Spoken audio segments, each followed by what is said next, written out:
النبي صلى الله عليه وسلم لقوم عيد وعيد العيد الفطر وعيد الأضحى وقال الله تعالى كما قال عليه الصلاة الله أكبر الله أكبر لا إله إلا الله والله أكبر الله أكبر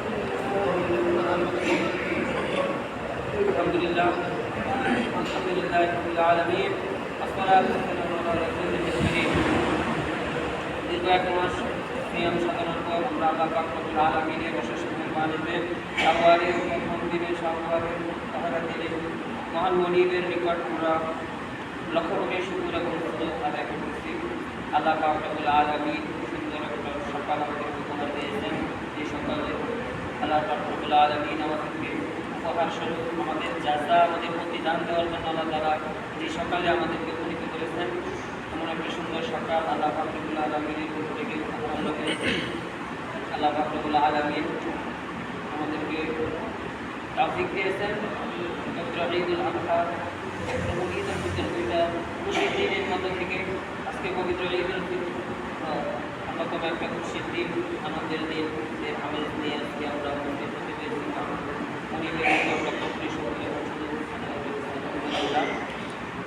আল্লাহ পাক রব্বুল আলামিন প্রতিটা কর্মের প্রতিদান দিয়ে থাকে, প্রতিটা কাজের বিনিময় দিয়ে থাকে। আল্লাহ পাক রব্বুল আলামিন আমাদের ঈমান এবং আমলের বিনিময়ে আল্লাহ পাক রব্বুল আলামিন আমাদেরকে জান্নাত দেবেন। কোনো বিনিময়ে সিয়াম সাধনা প্রতিদান স্বরূপ বা জাযা স্বরূপ আজকে এই দিনটি মুসনাদ আহমদের একটা হাদিস এসেছে, আল্লাহ পাক রব্বুল আলামিন দীর্ঘ এক মাস যারা সিয়াম সাধনা করবে তাদের জন্য প্রতিদানের দিন নির্ধারণ করে দিয়েছে, প্রতিদান জাযা সেটা নির্ধারণ করে দিয়েছে যে ঈদুল ফিতরের জন্য রাসূল সাল্লাল্লাহু আলাইহি ওয়াসাল্লাম সুন্নাহ আমাদের মধ্যে আল্লাহ হাবিব সাল্লাল্লাহু আলাইহি ওয়াসাল্লাম আমাদের মধ্যে লিখে গেছেন। সেই সুন্নাহগুলো আমি আপনাদের সামনে একটু ধারাবাহিকভাবে বর্ণনা করব।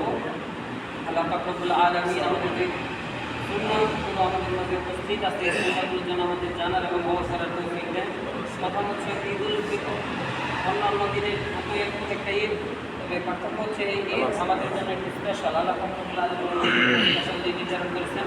এই দিনের কিছু সুন্নাহ হচ্ছে অন্যান্য দিনের তুলনায় ঈদুল ফিতর ঈদুল আযহা একটু সকাল সকাল আগে ঘুম থেকে ওঠা, এটা সুন্নাত। আল্লাহ রাসূল সাল্লাল্লাহু আলাইহি ওয়াসাল্লামের একটা সুন্নাত ঈদুল ফিতরে অন্যান্য দিনের তুলনায় ঘুম থেকে ওঠা, মিসওয়াক করা, সুগন্ধি লাগানো, তারপর হচ্ছে গোসল করা ভালোভাবে। আল্লাহ রাসূল সাল্লাল্লাহু আলাইহি ওয়াসাল্লামের সুন্নাত হচ্ছে শরিয়াত মোতাবেক সাজসজ্জা করা। রাসূল সাল্লাল্লাহু আলাইহি ওয়াসাল্লামের সুন্নাত হচ্ছে শরিয়াত মোতাবেক সাজসজ্জা করা, নতুন জামা পরা না। আমরা সবাই মনে করি যে নতুন জামা করতে হবে ঈদ আসলে, না। যাদের সামর্থ্য নাই তারা পুরাতন জামাই করবে, পরিষ্কার পরিচ্ছন্ন করে জামাগুলো পরিধান করবে। শরিয়াত প্রবর্তিত যে পন্থাগুলো আছে এগুলো থেকে আমাদের সাজসজ্জা করতে হবে। আমাদের সাজসজ্জা যেমন এই জায়গাটা চলে না যায় যেন শরিয়াত সীমার বাহিরে, এটাই সুন্নাহ। সামর্থ্য অনুযায়ী আমাদের যার যার যে সামর্থ্য আছে সেই সামর্থ্য অনুযায়ী উত্তম পোশাক পরিধান করতে, এটাই সুন্নাহ। আর ঈদুল ফিতরের নামাজে আসার পূর্বেই মিষ্টান্ন গ্রহণ করা সুন্নাত। আমরা আমাদের সমাজে প্রচলিত যে সুন্নাহর সময় অন্যান্য যে মিষ্টান্ন আছে, পিঠা, এগুলো হচ্ছে রাসূল সাল্লাল্লাহু আলাইহি ওয়াসাল্লামের সুন্নাত। ঈদুল ফিতর নামাজে যাওয়ার আগে মিষ্টান্ন গ্রহণ করাটা রাসূল সাল্লাল্লাহু আলাইহি ওয়াসাল্লামের সুন্নাত। আর সকাল সকাল আমরা ঈদগাহে যাবো, এক পথ দিয়ে যাবো অন্য পথ দিয়ে আসবো, এটাও সুন্নাত। পায়ে হেঁটে যাওয়া রাসূল সাল্লাল্লাহু আলাইহি ওয়াসাল্লামের একটা সুন্নাত।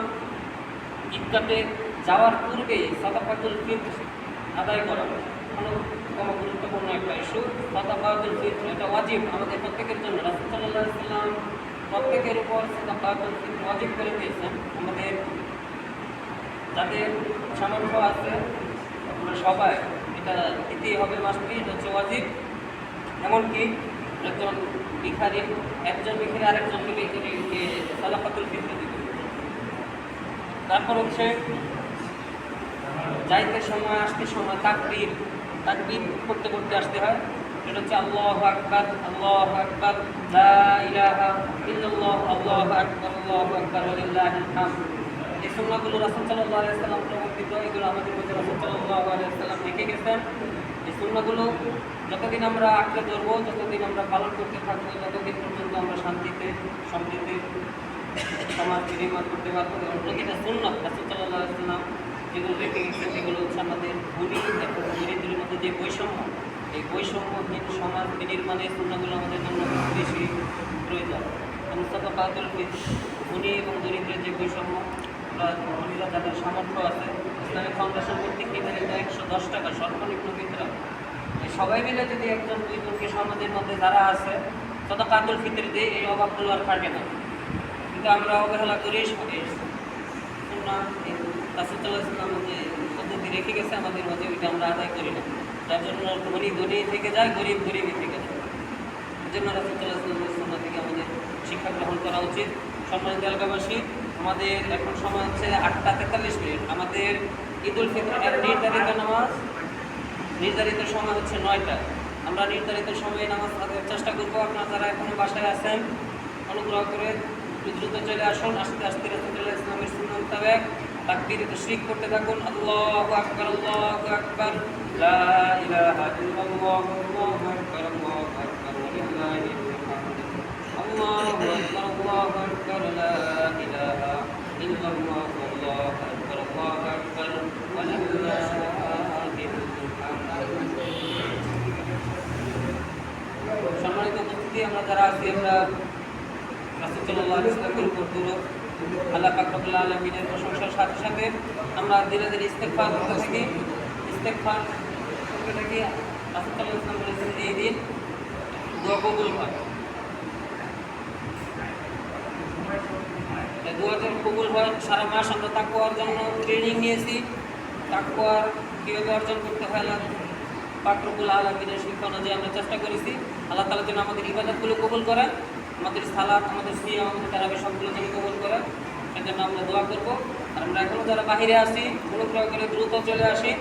যারা পাশাপাশিতে রাস্তায় এখনও আছি, দ্রুত চলে আসি। আমাদের মসজিদে পর্যন্ত জায়গা আছে, বাহিরে জায়গা আছে, তাহলে আমাদের ছাগেও জায়গা আছে। অনুগ্রহ করে দ্রুত চলে আসুন।